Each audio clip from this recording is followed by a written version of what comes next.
예수님의 이름으로 기도하옵나이다. 아멘. 우리가 이제 창세기 말씀 묵상 마치고 오늘부터 고린도전서 시작합니다. 오늘 1장 1절부터 9절까지 그 인사 그리고 감사 이런 내용 편지의 처음 시작 부분을 우리가 함께 묵상할 텐데요. 먼저 고린도전서를 이해하기 위해서 지금 여기가 쓰여진 이 그 말씀이 쓰여진 고린도라는 곳이 어떤 곳인지를 먼저 조금 배경 지식을 가지고 우리가 이 말씀을 들어가면 좋겠습니다. 어, 오늘 우리가 그 묵상할 본문 말씀 1절부터 9절까지는 인사하고 감사이기 때문에 고린도 교회가 가지고 있는 그런 문제들은 이제 나중에 가서 우리가 많이 이제 다룰 그런 예정입니다.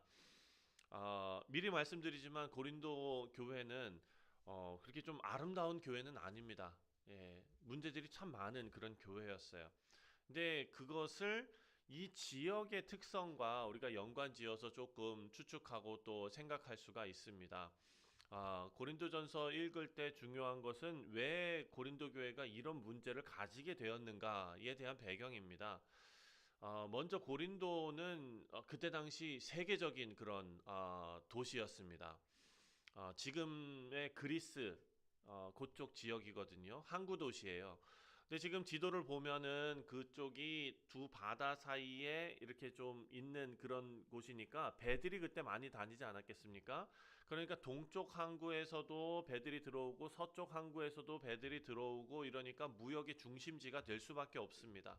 그러니까 전 세계 각지에서 그 장사하는 사람들 상인들이 다 모여들고 또 돈이 많았겠지요. 그리고 그러다 보니까 여러 가지 문화들이 다 섞이면서 여러 가지 문화들의 어떤 그런 모이는 그런 장소가 됐을 것이고 또 그리스 하면은 여러분 뭐가 떠오르십니까? 철학 이런 거 신화 철학 이런 거 생각나시죠?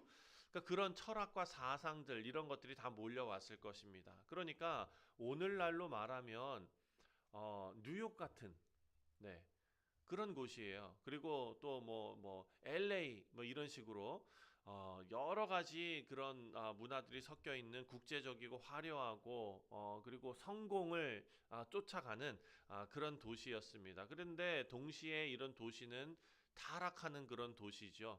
그래서 그때 당시에 어떤 표현이 있냐면 야, 참 고린도처럼 산다 이런 표현이 있었대요. 고린도처럼 산다. 고린도처럼 산다라는 뜻은 무슨 뜻이냐면은 음란하게 산다라는 뜻이었대요. 예, 참 고린도처럼 산다 이러면은 음란하게 사는 사람이구나 이렇게 말할 정도로 그래서 음행 문제, 결혼 문제, 뭐 이런 성적인 어떤 타락 이런 것들이 이 교회 안에도 많이 들어왔던 그런 지역입니다. 그리고 또 이 고린도 사람들은 아까도 말씀드렸지만 헬라 문화, 그리스 문화 아닙니까? 그래서 말하는 수사하게 아주 되게 뛰어난 그런 도시였습니다. 우리가 잘 아는 대로 그리스 철학자 그러면은 누가 먼저 생각나십니까? 옛날에 그 누구죠? 그 트로트 가수가 또 테스 형 이래가지고 했었잖아요. 소크라테스 생각나시죠? 예. 그러니까 그때 당시에도 그렇게 철학자 그 제자들이 많이 따르고 이렇게 했던 것은 그때 당시에 출세할 수 있는 그런 유일한 길이 바로 이 수사학, 변호사처럼 말을 잘 해가지고 사람들로 하여금 내 생각을 받아들이게 하는 그런 일들. 이게 되게 높게 평가받았던 그런 직종이었습니다. 그러니까 철학이 있었고 토론이 있었고 아고라 생각나시죠? 예. 그런 뭐 수사학, 말솜씨, 지혜 이런 것들이 이제 각광받던 그런 시대였습니다. 그러니까 누가 더 논리적으로 말을 잘하는지, 누가 더 철학적으로 뛰어난지 이런 것을 평가하던 그런 사람들이에요. 그러니까 교회에 와서도 무엇을 평가하겠습니까? 여러분 상식적으로 생각해 보면 설교. 그렇죠. 예. 그랬을 거예요. 그러니까 누가 설교 잘해? 누가 더 좋아? 누가 더 좋아? 그러니까 나중에 가서 여러분 그 교회 안에서 어떤 모습이 나오니까 나는 뭐 아볼로파고 나는 뭐 개바고 막 이렇게 나오잖아요. 그렇죠? 네, 그런 것들도 이런 배경을 우리가 생각할 수 있습니다. 그리고 또 사도 바울은요, 여기에서 꽤 오래 있었어요. 18개월 정도 있었습니다. 1년 6개월 정도. 그러니까 그곳에서 회당을 다니면서 복음을 전했고 또 그래서 유대인들의 반대도 많이 겪었고 또 여기에서 이제 브리스길라와 아굴라 우리가 잘 아는 그 사람들도 만났고 이런 이제 일들이 있었습니다. 자, 요 정도 배경을 좀 하고 그리고 오늘 본문 말씀으로 들어가면은 이렇게 이 교회 안에 여러 가지 문제들이 많았음에도 불구하고 이상한 것은 오늘 이 말씀의 시작이 1절부터 9절까지의 내용이 이렇게 세상에서 어떤 법정으로 소송하는 일도 있었고 성적인 타락도 있었고 교회 안에 분열도 있었고 막 그냥 뭐 은사를 드러내면서 자랑하는 일도 있었고 심지어는 우리가 잘 아는 means of grace 은혜의 방편 무엇입니까? 성찬, 성례. 자, 성례와 세례잖아요. 그런데 이 성례, 성찬식을 거행하는 데도 있어서 여러분 우리가 말씀 읽어서 알지만 부자들은 먼저 와가지고 자기들끼리 그냥 싹 해가지고 다 먹어버리고 나중에 일 끝나고 온 가난한 사람들은 성찬을 할 게 없을 정도로 만들어버리는 성찬까지도 어떤 차별하는 그런 모습으로 변해버린 그런 교회거든요. 그러니까 바울이 이 교회를 향해서 편지를 쓸 때 이런 문제들을 막 그냥 지적하면서 써야 될 텐데 처음에 시작할 때 그렇게 시작을 안 해요. 2절 말씀을 보면 뭐라고 얘기하냐면 2절에 고린도에 있는 하나님의 교회 곧 그리스도 예수 안에서 거룩하여지고 성도라 부르심을 받은 자들과 또 각처에서 우리의 주 곧 그들과 우리의 주 되신 예수 그리스도의 이름을 부르는 모든 자들에게 이렇게 이제 그 말씀을 시작합니다. 그러니까 문제 많은 교회거든요. 그런데 그들을 뭐라고 부르냐면 하나님의 교회 이렇게 부릅니다. 하나님의 교회. 우리가 여기서 알 수 있는 것은 고린도 교회가 하나님의 교회인 이유가 있습니다. 그 이유는 우리가 잘 아는 대로 이들이 영적으로 건강했기 때문이 아니라는 것이죠. 그 이유는 단 하나밖에 없습니다. 하나님께서 그들을 부르셨기 때문입니다. 여러분 우리가 이 세상의 교회를 보면서 많이 비판을 합니다. 저 교회는 왜 저럴까? 저 교회는 왜 그럴까? 심지어 정말 이런 좀 많은 상처가 되는 그런 교회들도 있지 않습니까? 그런데 우리가 섣부르게 얘기할 수 없는 것은 무엇이냐면은 교회가 교회된다는 것은 그들이 영적으로 아주 거룩하기 때문이 건강하기 때문이 아니라 하나님께서 그들을 부르셨기 때문이다. 그게 유일한 이유다라는 것입니다. 그래서 우리는 교회를 볼 때 보통 문제를 먼저 봅니다. 상처 먼저 생각하고 또 뭐 실망하는 일도 많지요. 그런데 바울은 그 실망과 그 상처와 그 모든 문제들을 나중에 다뤄가겠지만 처음에 그들을 바라보는 시각 자체가 다르다는 거예요. 그 시각이 뭐냐? 너희는 하나님의 교회다. 하나님의 교회다. 하나님께서 이 문제 많은 사람들을 어떻게 부르셨는지 또 예수 그리스도 안에서 이들이 어떤 사람들인지를 먼저 생각하고 있었다라는 것이 은혜가 됩니다. 그리고 1장 1절 말씀을 보면 하나님의 뜻을 따라 그리스도 예수의 사도로 부르심을 받은 바울 이렇게 말합니다. 사도 바울 자기를 이제 먼저 소개를 하는 거예요. 그러면서 하나님의 뜻을 따라 그리고 그리스도 예수의 사도로 그 다음에 부름받은 자였다 이렇게 말합니다. 왜 이렇게 시작하느냐? 고린도 교회 안에서 바울을 인정하지 않는 사람들이 있었기 때문입니다. 바울의 사도권을 인정하지 않는 사람들. 바울을 평가하는데 말솜씨로 평가하고 외모로 평가하고 사역을 그런 펼쳐나가는 그런 방식으로 평가를 하고 이렇습니다. 그러면은 사실 사도 바울은요 자기 이력서를 거기다가 딱 보내면은 사도 바울만한 사람이 없거든요. 그렇죠? 예. 그런데 그렇게 하지 않고 무엇을 내세우느냐? 나는 하나님의 뜻을 따라 부름받은 사람이다. 자신의 권위를 주장하고 있지요. 그런데 사랑하는 성도님들, 여기서도 우리가 어떤 사람을 소개받아가지고 얘기할 때, 이분 서울대 나왔어. 이러면은 괜히 주눅 들고 들어가잖아요. 안 그러십니까? 예. 그래요. 그런데 어떤 사람은요, 딱 자기 소개할 때 가장 먼저 저는 서울대 나온 누구입니다. 이렇게 소개하는 사람 있습니까?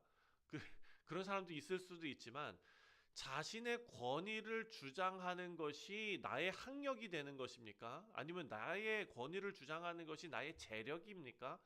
사도 바울은요, 자신의 그런 권위의 근거가 어디냐면 하나님의 뜻이었다라고 말하고 있습니다. 사람들은 제가 아까 설명드린 대로 고린도 그 지역 사람들은 누가 더 지혜롭고 누가 더 똑똑하고 누가 더 말 잘하고 그래서 누가 더 영향력이 많은가로 사회적인 어떤 그 지위를 평가했는데, 사도 바울은요 그거랑 전혀 다른 세계관으로 이들에게 다가간 거예요. 나는 그런 거 다 필요 없고 하나님의 뜻 위에 서 있는 사람이다, 이렇게 말합니다. 사랑하는 성도님들, 우리도 마찬가지죠. 우리 모두는 하나님의 뜻 가운데 하나님께서 이 세상에서 우리의 맡겨주신 사명을 잘 감당하도록 세워주신 주의 자녀들인 줄 믿습니다. 그것이 우리의 가장 큰 정체성입니다. 그리고 두 번째로 2절 말씀, 아까도 말씀드렸지만 고린도에 있는 하나님의 교회라고 표현합니다. 고린도 교회뿐만 아니라 하나님의 교회라고 말하고 있습니다. 고린도는 그 도시 안에 있는 고린도 교회지요. 아까도 말씀드렸지만 돈이 지배하고 권력이 지배하고 성적인 어떤 그런 쾌락과 타락 이런 것들이 다 있는 그런 도시였고, 그리고 교회가 그 가운데 있기 때문에 그 교회도 그런 문화에 영향을 받았습니다. 그런데 오늘 본문 말씀을 보니까 너희는 고린도에 있지만 고린도의 교회가 아니다. 너희는 고린도에 있지만 하나님의 교회다. 사랑하는 성도님, 이게 너무나 은혜되는 말씀 아닙니까? 우리가 뉴욕에 있지만 우리 교회는요 뉴욕에 속한 교회가 아닙니다. 우리는 하나님 나라에 속한 교회입니다. 그러니까 정체성이 다른 거예요. 그러니까 우리가 어디 나가서 이렇게 자랑하고 그럴 때 우리 교회는 뉴욕 성실장로교회라고 이렇게 자랑하지 마시고, 우리 하나님의 교회예요. 우리는 진짜 우리는 속해져 있는 소속 기관이 다른 것입니다.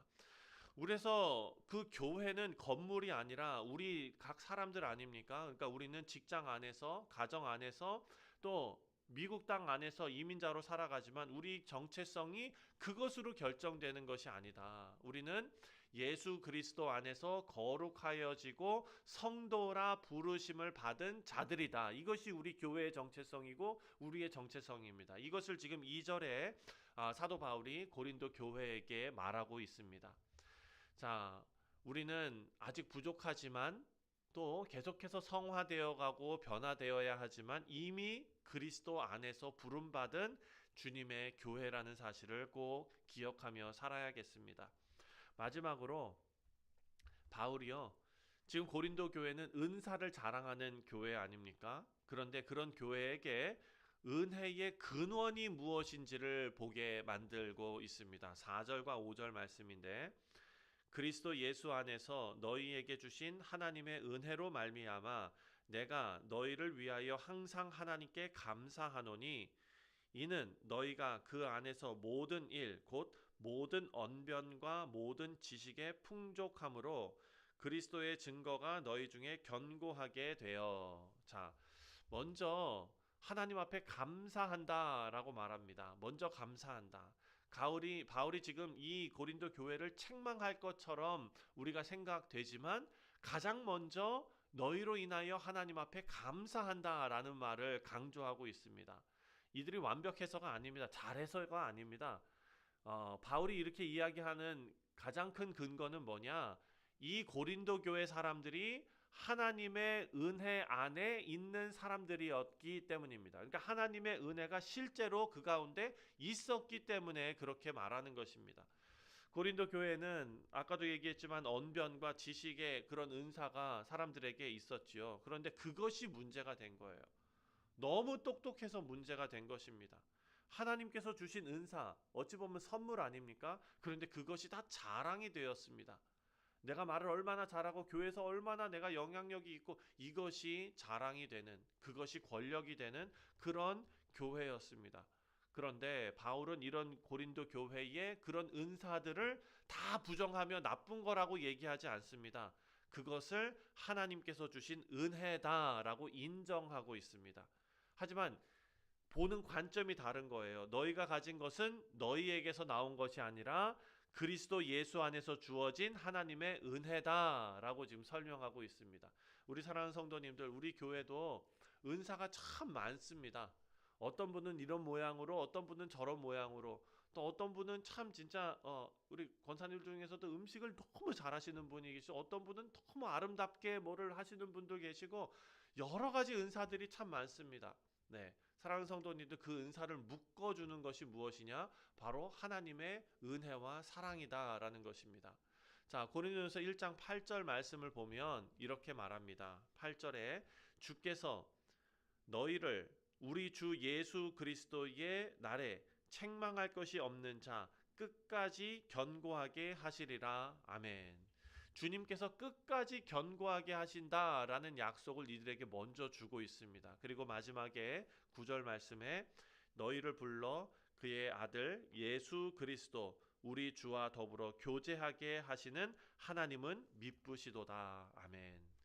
자, 문제 많은 교회의 소망은요, 그 교회 자체에 있는 것이 아니라 하나님의 신실하심에 있다라고 지금 사도 바울은 미리 생각하고 접근하고 있습니다. 교회의 미래가 사람들이 얼마나 성숙한가 보다도 하나님이 얼마나 신실한가에 달려 있다는 거예요. 여러분, 이것이 소망이 되고 위로가 되지 않습니까? 왜냐하면은요, 교회의 미래가 사람의 성숙함에 있다면 교회는 다 망할 거예요. 그 성숙하다는 것이 상대적으로 누구는 조금 더 성숙하고 누구는 조금 더 미성숙하다고 얘기할 수 있으나 전체적인 평균값으로 보면 우리 인생은 다 바닥인 것이죠. 그러니까 그것보다도 그럼에도 불구하고 교회를 붙드시고 이끌어 가시는 하나님의 은혜와 신실하심에 우리의 인생이 달려 있다라는 사실입니다. 말씀을 맺습니다. 우리 사랑하는 성도님들, 고린도전서 묵상하면서 야, 이 교회는 이렇게 문제가 있구나, 이 교회는 저런 문제가 있었구나, 이것이 말씀의 방향이 아닙니다. 이것은 우리가 다시 십자가 앞으로 돌아가게 만드는 그런 말씀입니다. 교회가 완전함으로, 우리 성도들의 완전함으로 세워진 것이 아니라 하나님의 부르심으로 세워져 있고, 또 하나님께서 끝까지 견고하게 우리를 붙들어 주신다는 그 신실하심에 세워져 있다. 하나님은 미쁘시도다 라는 말씀을 붙잡고 교회의 소망이 있음을 사랑하는 성도님들 믿으시고 하루하루 하나님 말씀과 동행하시는 우리 모두 되시기를 주님의 이름으로 축원드립니다. 기도하겠습니다. 하나님 아버지, 오늘부터 우리가 고린도 전서를 묵상합니다. 문제 많고 연약한 교회입니다. 고린도 교회뿐만 아니라 오늘날의 많은 교회들이 이렇게 문제가 많고 연약합니다. 하지만 아버지여, 하나님께서는 끝까지 하나님의 백성들, 하나님의 교회를 붙드셨던 그 하나님의 은혜를 보이시는 은혜와 평강의 하나님이심을 믿습니다. 우리도 세상의 가치관과 또 뉴욕이라는 또 엄청난 문화 가운데 살아가고 있는데 아버지여, 교만과 자랑이 우리 가운데 지배하지 않게 하시고 우리를 다시 십자가 앞으로 돌이키시는 그런 은혜가 있게 하여 주옵소서. 하나님은 미쁘시도다. 하나님은 성실하시도다. 이 말씀이 우리의 소망이 되게 하시고 우리의 위로가 되게 하여 주옵소서. 오늘 하루도 주님 의지하오며 주 예수 그리스도의 이름으로 기도하옵나이다. 아멘. 하늘에 계신